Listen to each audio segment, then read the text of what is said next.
Hello class and welcome to this session of ICT virtual classroom. ICT virtual classroom के इस session में आप सभी का स्वागत है। मेरा नाम है Rajesh Chamola, teacher science ICT virtual classroom Dehradun से।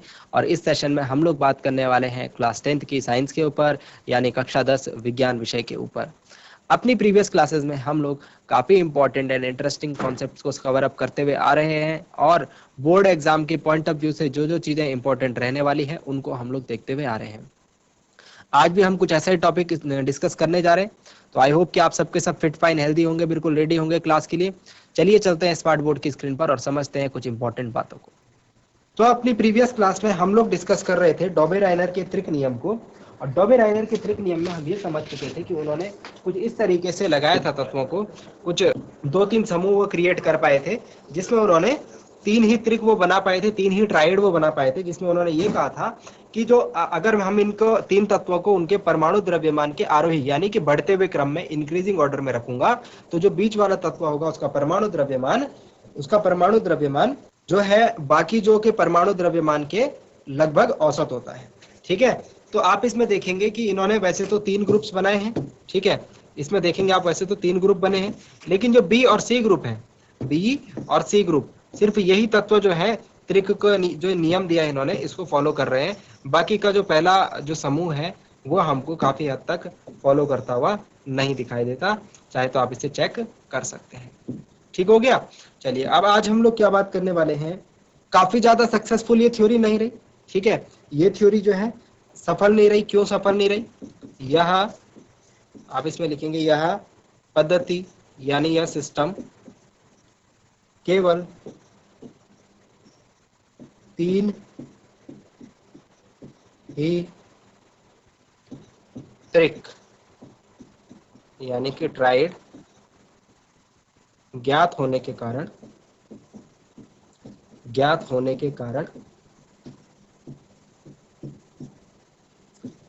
सफल नहीं रहा। आ गई ये बात समझ में? ठीक है, तो सफल नहीं रहा तो क्या होगा, कुछ नई चीज हम ढूंढने की कोशिश करेंगे। जब एक चीज हमारी फेल हो जाती है तो हम ऐसा नहीं कि हम लोग थक हार के बैठ जाते हैं, हम लोग कुछ नया ढूंढने की कोशिश करते हैं। तो अब हमने कुछ नया ढूंढने की कोशिश करी, और यहाँ पर जिस व्यक्ति ने कोशिश करी उनका नाम आता है न्यूलैंड्स। उनका नाम आता है न्यूलैंड्स।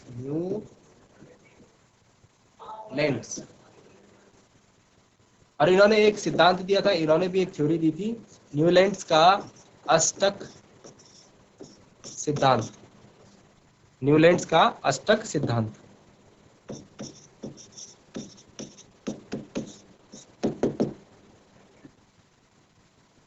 इसे हम कहते हैं न्यूलैंड्स लॉ ऑफ ऑक्टेव।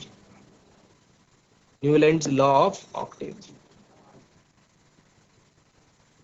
ठीक है, चलिए डिस्कस करना स्टार्ट करते हैं। न्यूलैंड ने अपने नियम में क्या बात कही, इन्होंने किस प्रकार से जो है अपनी जो थ्योरी है उसको सामने रखा।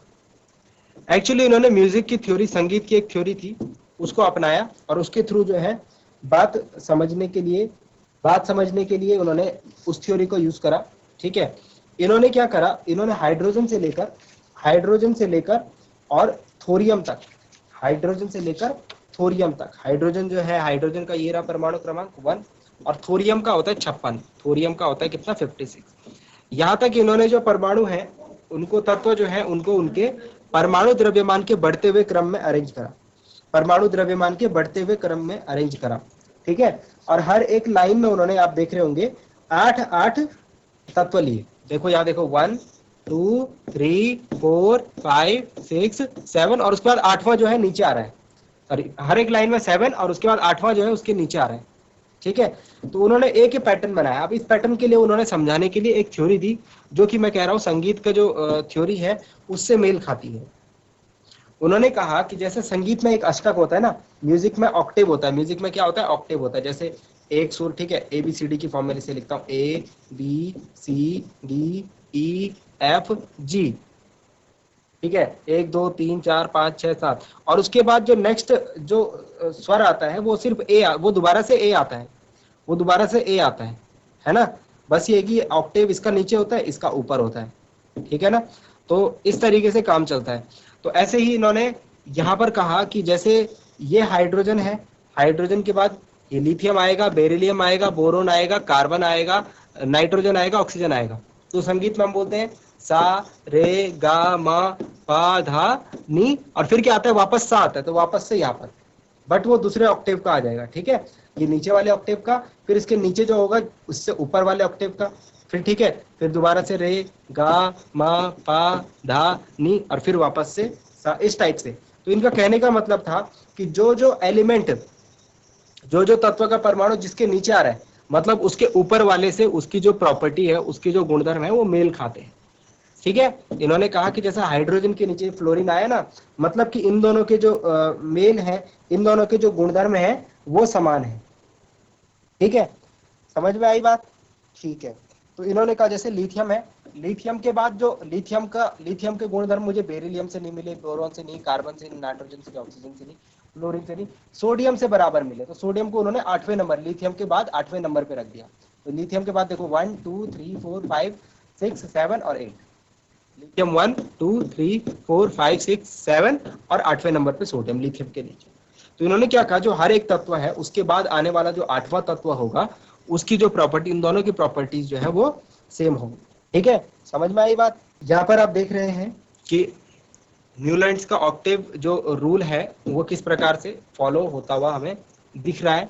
ठीक है, हालांकि इसके भी कुछ लिमिटेशन होंगे, इसकी भी कुछ सीमाएं होंगी, उनके बारे में भी हम लोग डिस्कस करेंगे। तो लिख लेते पहले इसके बारे में कुछ।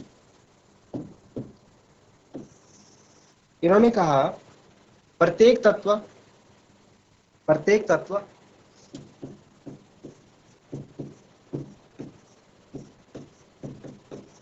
या एलिमेंट एवं उसके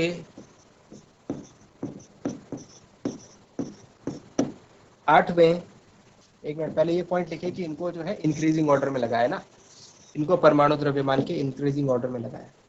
तत्वों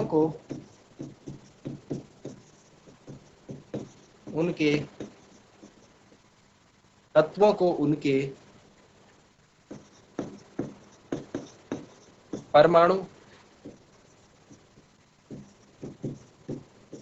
द्रव्यमान के आरोही क्रम में, आरोही क्रम मतलब इंक्रीजिंग ऑर्डर में व्यवस्थित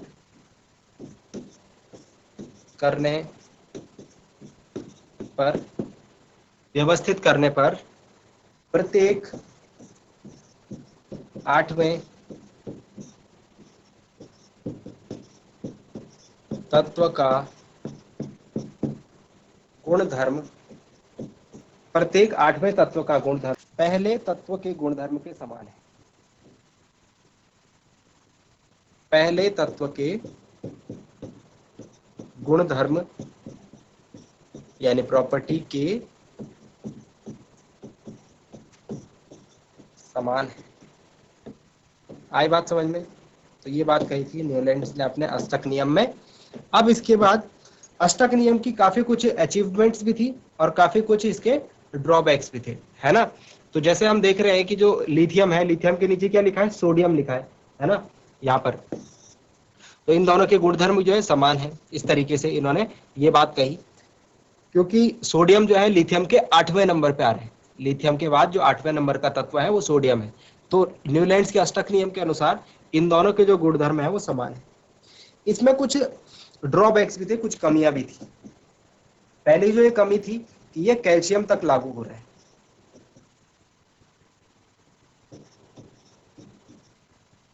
कैल्शियम तक ही लागू होता है। कैल्शियम कहां पर है, ये देखिए कैल्शियम ये रहा। तो ये इसमें कहा गया कैल्शियम तक लागू होता है, क्योंकि कैल्शियम के बाद अगर मैं 8वां तत्व देखूं तो जिंक है। इसका जो है पहले से प्रॉपर्टी नहीं मिली, क्रोमियम की इससे प्रॉपर्टी नहीं मिल रही है ना। तो ये जो मैग्नीज है और आर्सेनिक है, इनकी प्रॉपर्टीज नहीं मिल रही, वगैरह वगैरह। तो इन्होंने कहा कि जो कैल्शियम तक तो ठीक बात है, कैल्शियम तक तो एक ऑर्डर ठीक फॉलो होता है। जैसे सोडियम है, सोडियम पोटेशियम की जो प्रॉपर्टीज है सेम है, फ्लोरीन क्लोरीन की सेम है, ठीक है। और इस तरीके से एल्यूमिनियम और क्रोमियम की भी सेम है। लेकिन अगर मैं कैल्शियम के आगे जाऊं तो ये ऑर्डर मुझे फॉलो होता हुआ नहीं दिखता, ये ऑर्डर मुझे फॉलो होता हुआ नहीं दिखता, ठीक है। तो पहला जो इसकी कमी थी वो ये थी कि ये जो उनके जो सिद्धांत था, उनकी जो थ्योरी थी, वो कैल्शियम तक लागू हो रही थी। कैल्शियम के आगे हमको ये चीज फॉलो होती हुई नहीं दिखाई दी। ठीक है। दूसरी चीज इन्होंने क्या किया, इन्होंने सोचा कि सिर्फ 56 तत्व ही प्रकृति में है। इन्होंने ऐसे सोचा कि सिर्फ 56 तत्व ही प्रकृति में है। ठीक है। और इन्होंने कहा 56 के अलावा और कोई तत्व नहीं है। जिस जो इन्होंने इसमें रखे थे ना, 56वां तत्व थोरियम था। कौन सा था? थोरियम। थोरियम। ठीक है। तो इन्होंने सोचा ये थोरियम जो 56 नंबर का तत्व है, 1 से लेकर 56 तक, सिर्फ इतने ही तत्व प्रकृति में हमारे एग्जिस्ट करते हैं, होते हैं। 56 से आगे कोई तत्व नहीं होता। ठीक है। दूसरा इनका कमी ये थी, क्योंकि आज की डेट में हमारे पास कितने तत्व ज्ञात है? 118 तत्व ज्ञात है। कितने तत्व? 118 तत्व। दूसरी चीज आप यहां पर देख रहे हैं कि इन्होंने कोबाल्ट और निकिल को एक साथ रखा है। ठीक है। और कोबाल्ट और निकिल को देखो इन्होंने एक साथ रखा है, और सीई और एलए को इन्होंने एक साथ रखा है। मतलब कि ये कंफ्यूज थे कि इन दोनों की प्रॉपर्टीज जो है वो सेम है, और इसलिए उन्होंने एक साथ रख दिया। लेकिन अगर मैं देखूं कोबाल्ट और निकिल की जो प्रॉपर्टीज है, वो तो आयरन से मेल खाती है, तो इनको तो आयरन के नीचे होना चाहिए था, लोहे के नीचे होना चाहिए था। ये इधर क्या कर रहे हैं, है ना? तो एक तरीके से ये भी जो है इसकी कमी थी। एक तरीके से ये भी जो है न्यूलैंड्स के अष्टक नियम की कमी थी। ठीक है। तो नेक्स्ट पॉइंट में लिखेंगे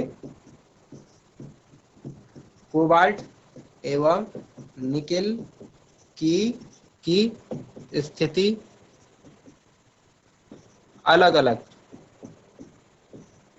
मतलब क्या दिखाना चाह रहे थे कि वो अलग अलग गुणधर्म प्रदर्शित करते हैं, लेकिन ऐसा नहीं है। इन तीनों के गुणधर्म जो है समान है। ठीक है ना? मैं इन शॉर्ट लिख रहा हूं इसको। ठीक है। अलग अलग की जगह दूर दूर लिख सकते हैं। दूर दूर, दूर दूर। तो दूर दूर इनको नहीं रहना चाहिए था, इनको एक दूसरे के ऊपर नीचे होना चाहिए था। ठीक है। तो हम ये बात करते हैं कि ये जो न्यूलैंड्स का अष्टक सिद्धांत है, केवल हल्के केवल हल्के हल्के तत्वों के लिए ही लागू हो रहा है। केवल हल्के तत्वों के लिए ही ठीक से लागू हो रहा है।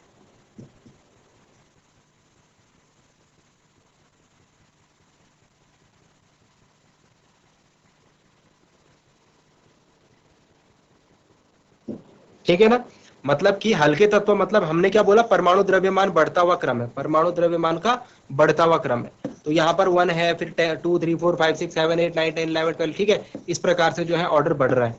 तो यहां से आगे जो है ये ऑर्डर फॉलो नहीं हो रहा है। मतलब जैसे जैसे द्रव्यमान भारी होता जा रहा है, जैसे जैसे परमाणु भारी होता जा रहा है, वैसे वैसे ऑर्डर फॉलो नहीं हो रहा है। और उसके पीछे के लिए ठीक से फॉलो हो रहा है। मतलब कि हल्के तत्व के लिए ही ये जो लॉ है, ये जो नियम है, वो ठीक से लागू हो पा रहा है। ठीक है। और इसके बाद एक और जो बहुत ही ज्यादा इंपॉर्टेंट बात है कि हमने बाद में क्या करी? नोबल गैसेस की खोज हुई। बाद में क्या हुई? Noble gas. नोबल गैस यानी कि जिन्हें हम कहते हैं अक्रिय गैस। ग्रुप 18, वर्ग 18 में इन्हें रखा जाता है। अक्रिय गैस की खोज के बाद यह नियम अप्रासंगिक लगा। अप्रासंगिक मतलब इसका कोई लॉजिक नहीं लगा। ठीक है। तो ये हमने पढ़ी। ये क्या पढ़ी? ये हमने पढ़ी क्या? न्यूलैंड्स के अष्टक सिद्धांत की कमियां। न्यूलैंड्स के अष्टक सिद्धांत की कमियां, यानी कि इसको हम कहते हैं लिमिटेशंस। इसको हम क्या कहते हैं? लिमिटेशंस। ठीक है ना? तो यहाँ पर न्यूलैंड्स का अष्टक सिद्धांत आया, और वो भी हमको काफी हद तक सेटिस्फाई नहीं कर पाया। वो भी हमें काफी हद तक सेटिस्फाई नहीं कर पाया। तो जब सेटिस्फाई नहीं हो पाते हैं, तो फिर नया नियम आता है, न्यू लॉ आता है। तो इसके बाद नया नियम आया, जो कि लेके आए हमारे मेंडलीव। तो ये नियम काफी कुछ ज्यादा सिग्निफिकेंट रहा, काफी ज्यादा पॉपुलर रहा, और काफी ज्यादा लोकप्रिय भी रहा, फॉलो भी हुआ। तो यहाँ पर हम लोग डालते हैं इसमें पॉइंट, मेंडलीव मेंडलीव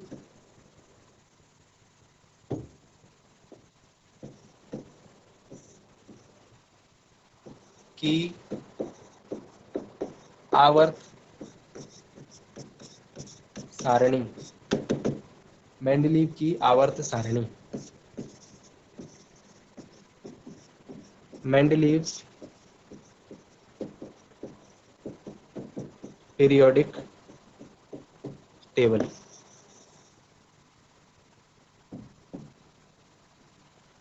ध्यान से देखिए मेंडलीव की पीरियोडिक टेबल को, मैं इसका साइज इंक्रीज कर ले रहा हूं, ठीक है, ताकि आप इसे ध्यान से अच्छे तरीके से देख पाए, कवर कर पाए। चलिए, जैसा कि आप देख पा रहे होंगे, सबसे पहले इसमें लिखा है ऑक्साइड हाइड्राइड। तो जो पहली चीज इन्होंने क्या करा, ऑक्साइड और हाइड्राइड का एक कॉन्सेप्ट लाए। ऑक्साइड हाइड्राइड मतलब इन्होंने प्रत्येक तत्व का, एवरी एलिमेंट का ऑक्साइड और हाइड्राइड बनाया, यानी कि इन्होंने यहां पर रासायनिक अभिक्रिया का प्रयोग करा तत्वों के गुणधर्मों की जांच करने में, ठीक है। तो इन्होंने क्या करा, हर एक का ऑक्साइड और हर एक का हाइड्राइड का फॉर्मूला बनाया। तो जैसे हाइड्रोजन का इन्होंने बनाया, तो हाइड्रोजन का ऑक्साइड इन्होंने देखा कि ऐसे बन रहा है H2O, और हाइड्रोजन का हाइड्राइड ऐसे बन रहा है HH यानी कि H2, ठीक है। सोडियम का भी बन रहा है Na2O, और सोडियम का हाइड्राइड बन रहा है NaH। पोटेशियम का K2O, और पोटेशियम का हाइड्राइड KH। तो इन्होंने कहा कि इनका जो ऑक्साइड है और इनका जो हाइड्राइड है एक जैसा बन रहा है, मतलब कि इनको एक साथ रखो। तो कैसे रखा इन्होंने, देखो इन्होंने रखा हाइड्रोजन, लिथियम, सोडियम, पोटेशियम, क्योंकि इनके परमाणु द्रव्यमान के बढ़ते हुए क्रम में भी इन्होंने अरेंज करना था, वो रखा। इसमें काफी सारी अच्छी बातें थी। पहली बात तो ये थी कि इन्होंने अब की बार इन्होंने ऐसी भी कोई थ्योरी नहीं दी, प्रैक्टिकली चेक किया, ऑक्साइड और हाइड्राइड के सूत्र इन्होंने निकाले, और जिस चीज के सूत्र समान आ रहे थे उनको साथ में रख दिया, उनको साथ में अरेंज कर दिया, ठीक है।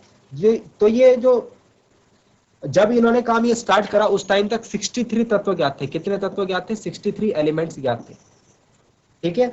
तो इन्होंने क्या करा, रासायनिक गुणधर्म का अध्ययन करा, ऑक्साइड और हाइड्राइड के फॉर्मूला बनाए, ठीक है। और ऑक्साइड के हाइड्राइड के साथ जो फॉर्मूला बन रहे हैं, जो यौगिक बन रहे हैं, जो कंपाउंड बन रहे हैं, उन्होंने उनके सूत्र के आधार पर उनको सेपरेट किया, ठीक है। और उसके बाद इन्होंने 63 जो एलिमेंट्स थे, 63 जो तत्व थे, सबको अलग अलग, और उसके बाद एक ऑर्डर इनको मिला, और उस ऑर्डर के हिसाब से इन्होंने परमाणु द्रव्यमान के आरोही क्रम में इनको लगा दिया, ठीक है। परमाणु द्रव्यमान के आरोही क्रम में ये अपने आप ही अरेंज हो गए, ठीक है। अब इन्होंने एक चीज और देखी कि जैसे हाइड्रोजन से मिलता जुलता गुण था लिथियम का, तो लिथियम अपने आप ही इन्होंने देखा कि हाइड्रोजन के नीचे आ रहा है। लिथियम से मिलता जुलता गुण था सोडियम का, तो सोडियम भी लिथियम के नीचे आ रहा था, है ना। तो मतलब ये ऑटोमेटिकली जो है ऑर्डर बनता चला गया, और जो ऑर्डर बना उसमें जो है एक तत्व एक दूसरे के जो गुण हैं उनको फॉलो कर रहे थे, उनको समानता दिखा रहे थे, ठीक है। तो इन्होंने एक जो ये आवर्त सारणी बनाई जो आप देख रहे हैं, इसके बाद इन्होंने एक बात बोली, और उसके लिए एक सिद्धांत बोला जाता है, मेंडलीव का सिद्धांत इसे कहते हैं हम, ठीक है, मेंडलीव प्रिंसिपल। तो ये काफी इंपॉर्टेंट होता है, इसके स्टेटमेंट में यहाँ पर लिख रहा हूं। इनका जो स्टेटमेंट है उसमें इन्होंने जो बात बोली, तत्वों के गुणधर्म जो है,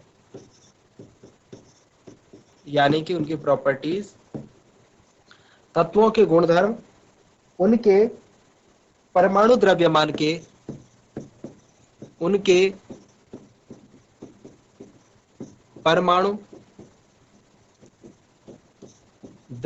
के आवर्त फलन होते हैं। समझ में आई बात? तत्वों के जो गुणधर्म है उनके परमाणु द्रव्यमान के आवर्त फलन होते हैं।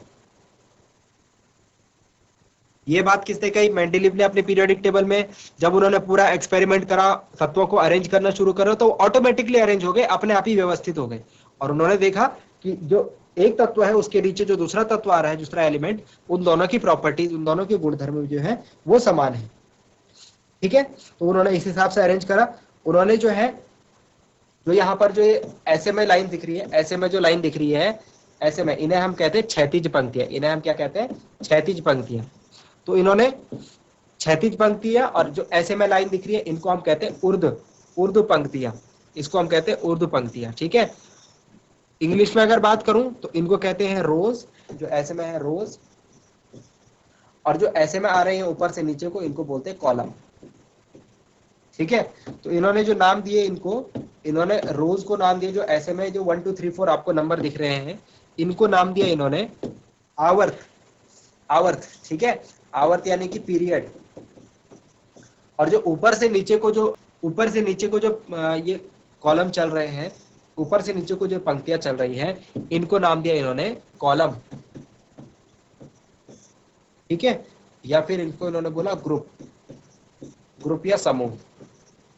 तो ऊपर से नीचे को ग्रुप हो गया, और बाएं से दाएं को आवर्त हो गया। समझ में आया? तो ये तीसरा आवर्त है पूरा का पूरा, ये पूरा का पूरा क्या है, तीसरा आवर्त है। और ये पहला ग्रुप है पूरा का पूरा, ये क्या है, पहला ग्रुप है। ठीक है, तो इन्होंने क्षैतिज पंक्तियों को क्या कहा, आवर्त कहा, और जो ऊर्ध्व पंक्तियां थी उनको ग्रुप कहा, यानी कि कॉलम कहा। ठीक है, नेक्स्ट जो बात थी, अब हम पढ़ेंगे कि इसमें क्या क्या इसकी उपलब्धियां थी और क्या क्या इसकी सीमाएं थी। तो मेन जो है आपको, मेन यहाँ पर दो आवर्त सारणियां हैं, वो पढ़नी है। एक तो मेंडलीव की और एक आधुनिक आवर्त सारणी। मेन जो बातें रहेंगी, जो ज्यादा डिस्कशन रहेगा, वो इन दोनों के ऊपर ही रहेगा। अब तक जो हमने न्यूलैंड्स और डॉबे-राइनर की बात करी, उनके जो लॉस की बात करी, वो जस्ट एक स्टार्टिंग था, और वो बहुत ज्यादा सक्सेसफुल नहीं रहे। ठीक है, तो आई होप कि आज जो बातें आपको बताई गई वो समझ में आई होंगी, इंटरेस्टिंग लगी होंगी, और आपने आज की क्लास में कुछ नया जरूर सीखा होगा। और ये भी उम्मीद करता हूँ घर से आप इन चीजों को एक बार रिवाइज करके जरूर लाएंगे। मिलते हैं अगली क्लास में एक नए और इंटरेस्टिंग टॉपिक के साथ। क्लास से जुड़ने के लिए आप सभी का बहुत बहुत धन्यवाद। Thank you very much and have a nice day.